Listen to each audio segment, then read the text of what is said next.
New Jersey is a coastal state with 130 miles of coastline. Children are our future stewards of this environment. On camp, folks to instill a love of nature and outdoors and the ocean, so we have future scientists, marine biologists, and even meteorologists. When I grow up, I want to be a marine biologist. When I grow up, I want to be a marine biologist. I love the beach, I love the ocean, I love boats, and I love this camp. I've been involved with camp since the beginning. Campers learn about our bay and beach environments here at Sandy Hook.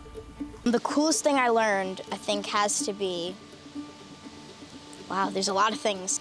I know, was how the salt marsh impacts the ocean and how the salt marsh acts as like a sponge and like holds all pollution, keeps it safe in there until it's filtered away.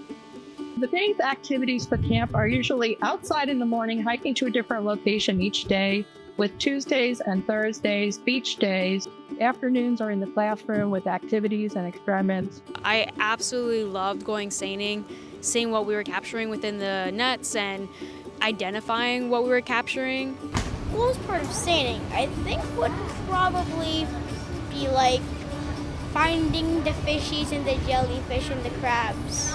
The other part that I really loved about camp was being able to check out all the different sand samples from around the world and comparing the sands and learning why exactly there's different grain types, different coloring within it. Just overall the activities, even getting the sample of water and checking out the little tiny plankton and the microscopes, that stuff just kept me engaged all the time.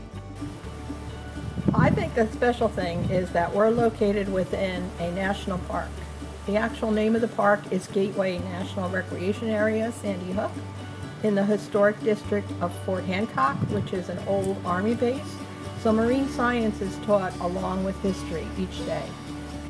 I've always known that I wanted to be a marine biologist, so coming to camp here was definitely a perfect opportunity for me. I learned that I definitely did want to pursue a career in science. I was introduced to a lot of opportunities that I didn't know about in the past, and now I'm in college pursuing my degree in marine biology. Being a camper influenced a lot academically and even in my career. My goal is to be a marine science documentarist. It really just led me to where I'm at today as digital comms at Sea Grant in here in New Jersey. So my favorite part of working camp is spending time with our camper children. They might come to us not knowing what to expect on the first day and leave us the last day touching everything, singing songs, and promising to come back to camp next year. We know when they do that we've done our job.